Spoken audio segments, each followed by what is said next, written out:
ओम श्री परमात्मे नमः। तीसरा अध्याय गीत श्रीमद् भगवत गीता जी के तीसरे अध्याय का हिंदी अर्थ। इस पर अर्जुन ने प्रश्न किया कि हे जनार्दन, यदि कर्मों की अपेक्षा ज्ञान आपके श्रेष्ठ माने तो फिर ये केशव मुझे भयंकर कर्म में क्यों लगाते हैं तथा आप मिले हुए से बचे हुए से मेरी इस बुद्धि को मोहित से क्यों करते हैं। इसलिए उस एक बात को निश्चय करके कहिए कि जिससे मैं कल्याण को प्राप्त हूँ। इस प्रकार अर्जुन के पूछने पर भगवान श्री कृष्ण महाराज बोले, हे निष्पाप अर्जुन, इस योग में दो प्रकार की निष्ठा मेरे द्वारा पहले कही गई है, ज्ञानियों की ज्ञान योग से और योगियों की निष्काम कर्म योग से। परंतु किसी भी मार्ग के अनुसार कर्मों को स्वरूप से त्यागने की आवश्यकता नहीं है, क्योंकि मनुष्य न तो कर्मों के करने न करने से निष्कर्मता को प्राप्त होता है और न कर्मों को त्यागने मार्ग से भगवत साक्षात्कार रूप सिद्धि को प्राप्त होता है तथा सर्वथा कर्मों का स्वरूप को त्याग हो भी नहीं सकता, क्योंकि कोई पुरुष किसी भी काल में क्षण मात्र भी बिना कर्म किए नहीं रहता। निसंदेह सभी पुरुष प्रकृति से उत्पन्न हुए गुणों द्वारा परवश हुए कर्म करते हैं। इसलिए जो मूढ़ बुद्धि पुरुष कर्मेंद्रियों को हठ से रोककर इंद्रियों के भोगों को मन से चिंतन करता रहता है, वह मिथ्याचारी अर्थात दंभी कहा जाता है। और हे अर्जुन, जो पुरुष मन से इंद्रियों को बस में करके अनासक्त हुआ कर्मेंद्रियों से कर्मयोग का आचरण करता है, वह श्रेष्ठ है। इसलिए तू शास्त्र विधि से नियत किए हुए स्वधर्म रूप कर्म को कर, क्योंकि कर्म न करने की अपेक्षा कर्म करना श्रेष्ठ है तथा कर्म न करने से तेरा शरीर निर्वाह भी नहीं सिद्ध होगा। हे अर्जुन, बंधन के भय से भी कर्मों का त्याग करना योग्य नहीं है, क्योंकि यज्ञ अर्थात विष्णु के निमित्त किए हुए कर्म के सिवा अन्य कर्म में लगा हुआ ये मनुष्य कर्मों द्वारा बनता है। इसलिए हे अर्जुन, आसक्ति से रहित हुआ उस परमेश्वर के निमित्त कर्म का भली प्रकार आचरण कर।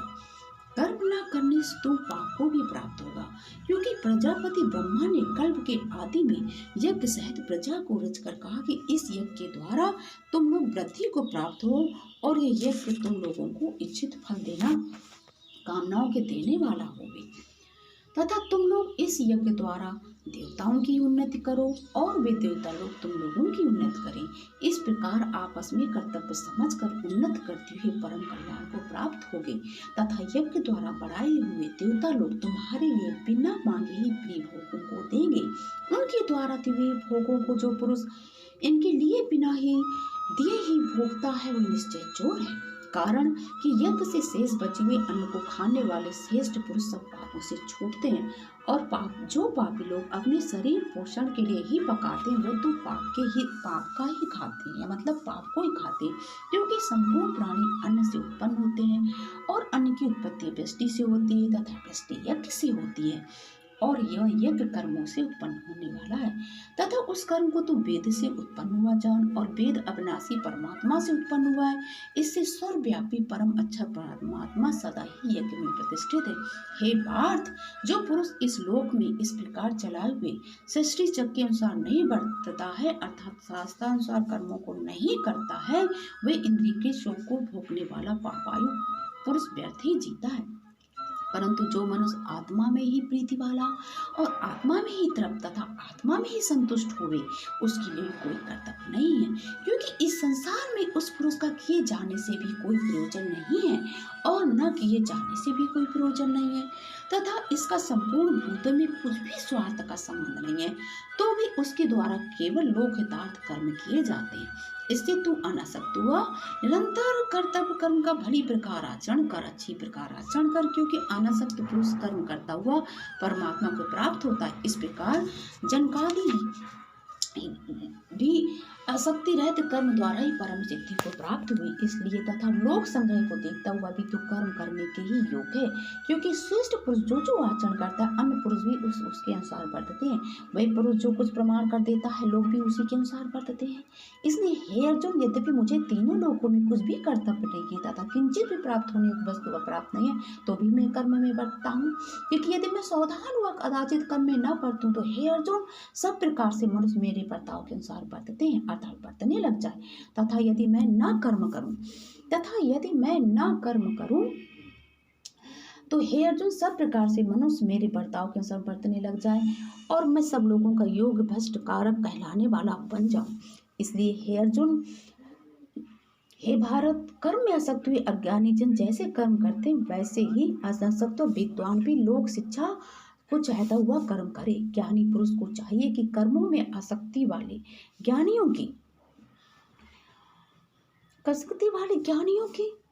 अज्ञानियों की बुद्धि में भ्रम अर्थात कर्मों में अश्रद्धा उत्पन्न न करे, किंतु स्वयं परमात्मा के स्वरूप में स्थित हुआ सब कर्मों को अच्छी प्रकार करता हुआ उनसे भी वैसे ही करावे। हे अर्जुन, वास्तव में संपूर्ण कर्म प्रकृति के द्वारा गुणों द्वारा किए हुए तो भी अहंकार से विभूत हुआ अंतःकरण वाला पुरुष मैं करता हूँ ऐसे मान लेता है।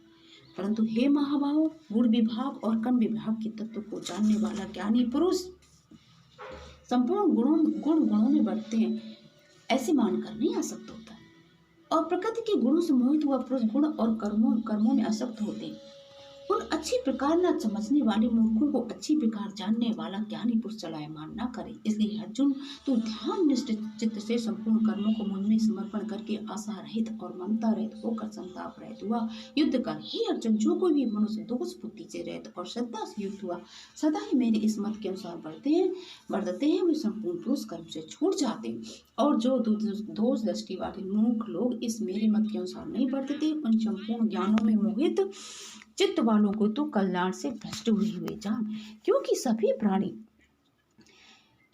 प्राणी प्रकृति को प्राप्त होते हैं, अर्थात अपने स्वभाव से परवश हुए कर्म को करते हैं, चार चेष्टा करते हैं। ज्ञानवान भी प्रकृति के अनुसार अपनी चेष्टा करता है, फिर इसमें किसी का हट क्या करेगा।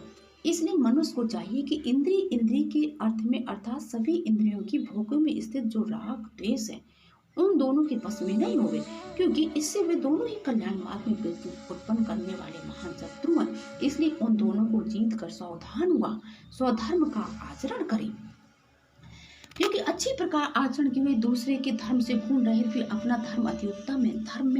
अपने धर्म में मरना भी कल्याणकारक है और दूसरे का धर्म भय को देने वाला।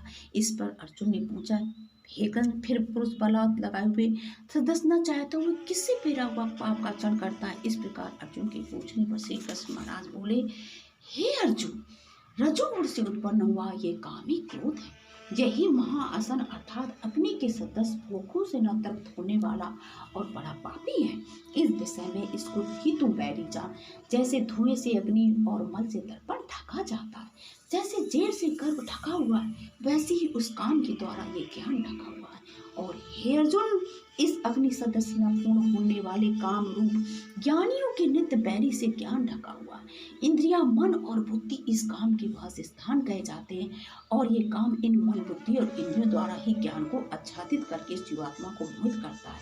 इसलिए हे अर्जुन, तू पहले इंद्रियों को वश में करके ज्ञान और विज्ञान की नाश करने वाले इस काम पापी को निश्चय पूर्वक मार।